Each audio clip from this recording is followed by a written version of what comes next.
ప్రపంచానికి సాయి సిద్ధాంతం ద్వారా జ్ఞానాన్ని సన్మార్గాన్ని చూపించారు.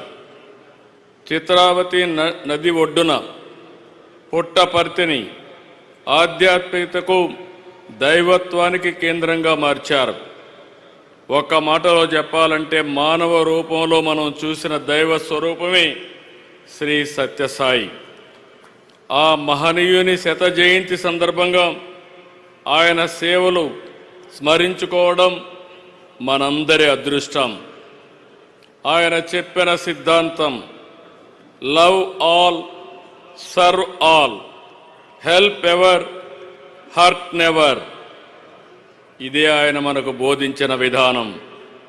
సత్యం, ధర్మం, శాంతి, ప్రేమ, అహింస సిద్ధాంతాలుగా ఒక నూతన అధ్యాయాన్ని ప్రారంభించారు.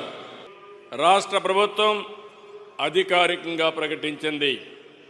అదే సమయంలో తెలంగాణ కూడా అధికారికంగా ప్రకటించారు. నేను మీ అందరి తరపున ముఖ్యమంత్రి రేవంత్ రెడ్డి గారిని మనస్ఫూర్తిగా అభినందిస్తున్నానని చెప్పి నేను మీకు తెలియజేస్తున్నాను.